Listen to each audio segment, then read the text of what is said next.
Reactive training systems. I think now in my training, I'm more focused specifically on how do I have this intuitive approach like you're having, know that I need this stimulus, but also be careful to make sure that that stimulus is robust enough to drive adaptation, but not so much that it's going to drive me into the ground and prevent future recovery or future performances. Yeah. So, a little bit about what I've been doing recently. So, coming back to training normally after the move, and I know we wanted to talk about this a little bit, but one of the things that I initially did was I said, well, I just moved. I lost like something like 15 pounds during the moving process because I wasn't really focused on nutrition or training. And I don't think I had a barbell on my back for almost 3 months. It was something like that. It was the longest stretch of time that I've had sans the initial injury. Right. Right.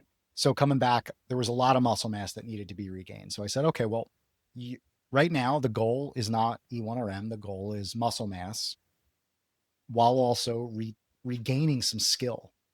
What would that look like if you were writing training for a lifter of yours? And that's how I approached it. I treated myself like I was one of my lifters, and I took a spreadsheet and just started writing. And I took our training log and just started logging training. I just said, okay, well, I need to be in a caloric surplus. I need to have progressive overload. I should probably work in assistance exercises that are single joint in nature and that feel good. And I said, okay, well, I did this block for, let's say, 6 to 8 weeks. Now, this is where I'm at the end of it. Where would I go if I wanted to get better at my skill? Muscle mass there's a good amount of muscle mass regain that happened. Skill started coming back. I was only training the competition lifts like once a week to make room for the other stuff. I said, okay, now if I wanted to take this and be a bit more specific with it, what would I do? And I didn't immediately go right to the high frequency craze. I said, okay, well, if squat frequency is once a week with a bar on my back, let's go to 2. Bench was at a 3. Let's go to a 4. And deadlift, I honestly kept it at a 1 because I was concerned about the neck in my hand and I wanted to slowly progress that. So the block went on. And one of the things I noticed early on in that block was that I was absolutely terrible at gauging top sets because I haven't trained it. So I just wasn't very good. What I started using was, and I know like this is the buzzword, but like I started using wave loading. I said, okay, well, let's start a block off somewhere conservatively around a 5 to 6 RPE, and let's weekly progress it. Now, here's my observations with that approach, because I have observations here. Okay. Okay. It's a tool. I have a toolbox. I go in it. I grab a tool when I need it. It worked great for squat. I had one of my best like 5 RMs doing that style of training completely unexpectedly, big jumps week to week. It was okay for bench press. It wasn't stellar. It was okay. Deadlift was horrible. And I attribute that because it wasn't the same feeling and skill. So if you pull a 5 out of 5 and then you pull a 5 out of 9, they feel completely different. There's different levels of force production. There's different rate code. Like there's just a lot going on that's different. Yeah. And so that's what I found for me, that the RPE can't be too low on deadlift. It needs to be high enough.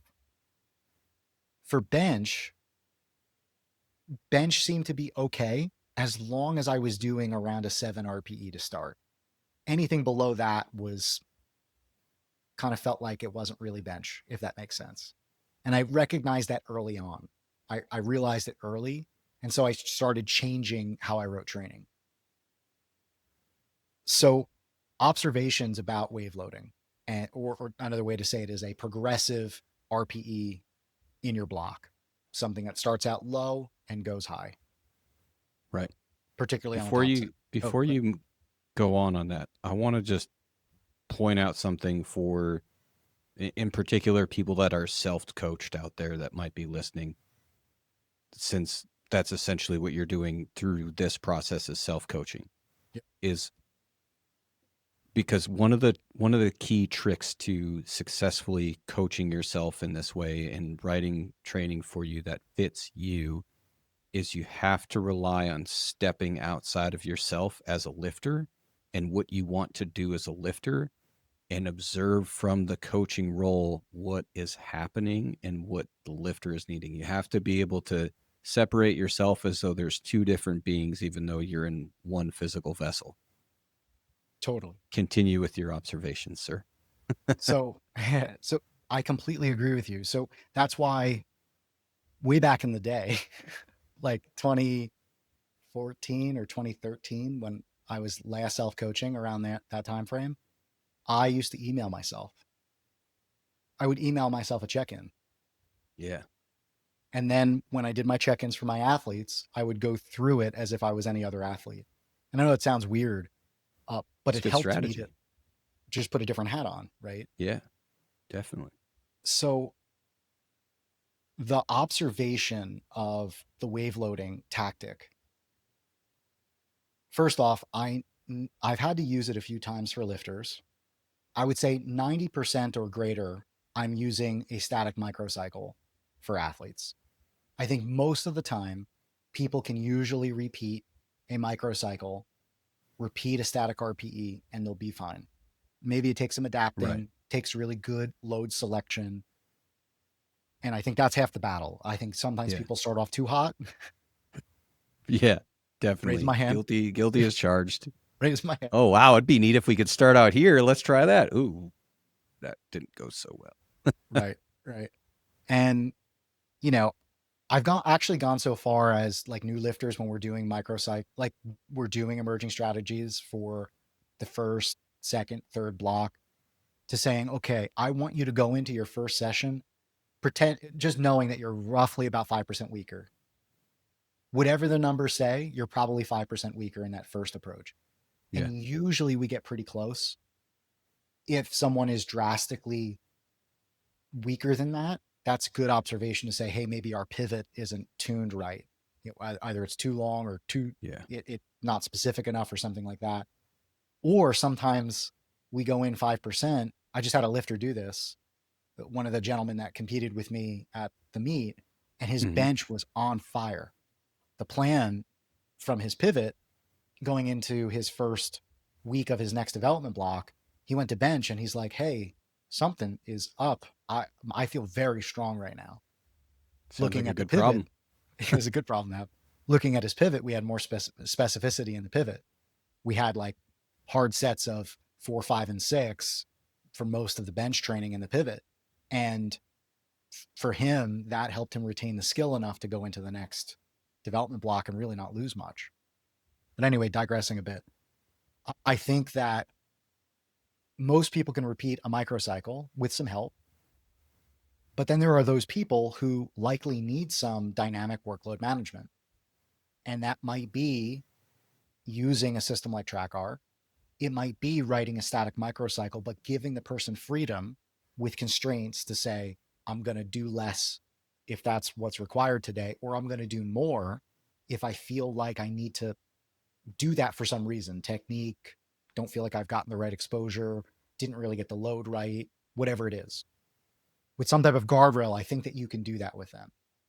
Yeah. And another tactic is to progressively increase the top set RPE. And that's something I've used with a few lifters. So I wanted to try it in my own training. So it was a cool experiment, and I'm glad I did it. What I did leading into the block at the meet, though, is I used a peaking block. And that peaking block had static microcycle. It had a static microcycle, static RPEs, peaking. And I ran a more traditional taper. And when I went to the meet, I performed significantly better than my expectations based on estimated 1RMs, based on all of my projections. I was beyond my hope. So, kind of going into the meet, I had dropped 3 deadlifts and I was like, wow, I don't know what this is going to look like going into the meet. So I put a number out that I had dropped 3 times and said, I'll be really happy if I can get it. Yeah. And there was significantly more there on my third attempt deadlift, which was really cool. And that was exciting. Yeah. I attribute that to 3 things. One, Dr. Nathan Daly was there and treating me as I was warming up. So, which was really cool. Like, how cool is it that you're like competing with your PT? It was his first meet. So that was super exciting to see him compete. And by the way, I always tell people when they want to work with Nathan, like my line is he walks the walk. He's no slouch. Dude's pulling 550 and he's got way more in the tank. Like he is a lifter, you know? So he gets Sounds like he works weekends too. Right. And so it was cool to have him there because one, I got to see him compete for the first time. So that was exciting. And I got to help him call his numbers. But 2, he was able to be like, hey, John, here's a couple things to throw in. And I found them significantly helpful in the warm up. The second thing is I think the taper, again, was a different strategy. I had not tapered this way in a long time.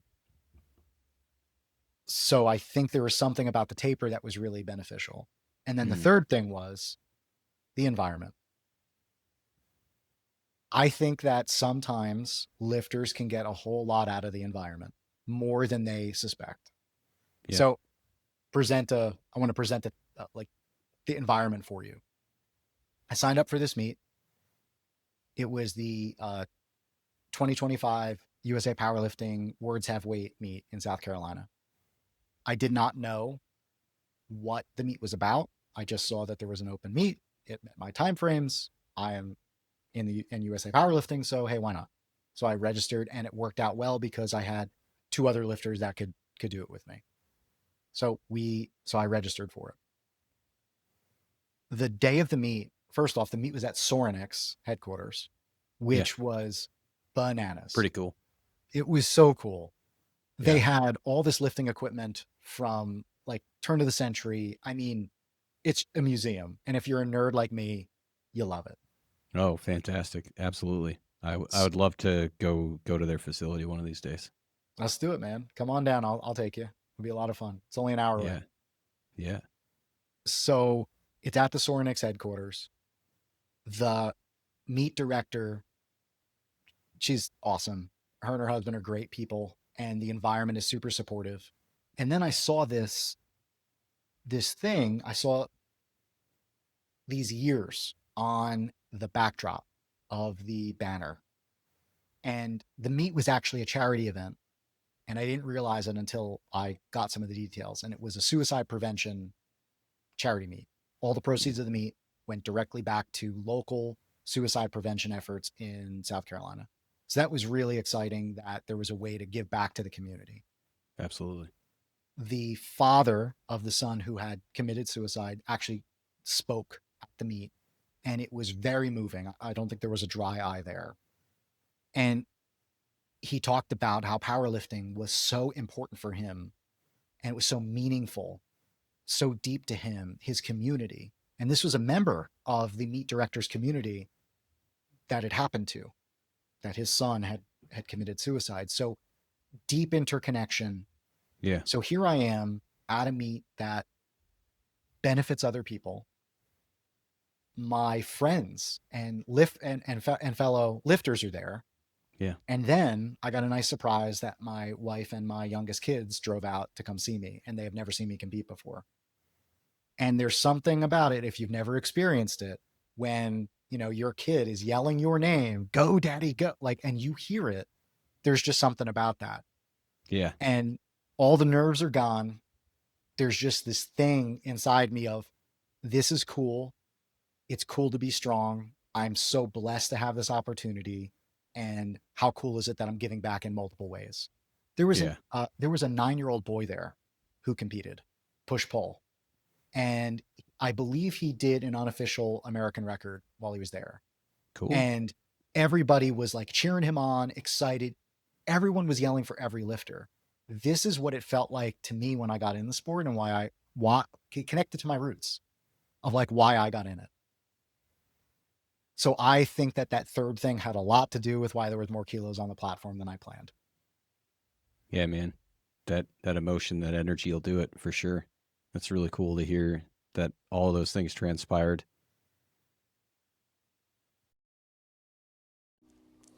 Shh. There is a secret to great training programs, but it's not a magic set and rep scheme or this one weird exercise that powerlifting pros don't want you to know about. The secret is in your training log. You see, years ago, we began developing tools to help you unlock these secrets, and we've been putting them online for free ever since. That's right, it's free for everybody. Now you may be thinking, what's the big deal? People have been logging training forever, and you're right, but the secret isn't just in keeping a logbook.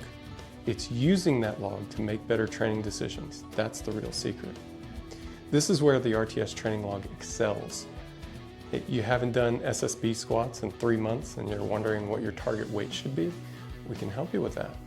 Did you overshoot on your top set and you're wondering if you should adjust your back offsets?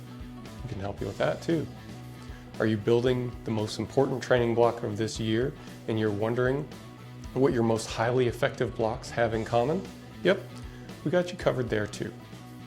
There's more, there's a lot more. And yes, it is all free. Not just a free trial, not free with ads, just regular free. You go to reactivetrainingsystems.com, then you click on apps, sign up for a login, and you're in.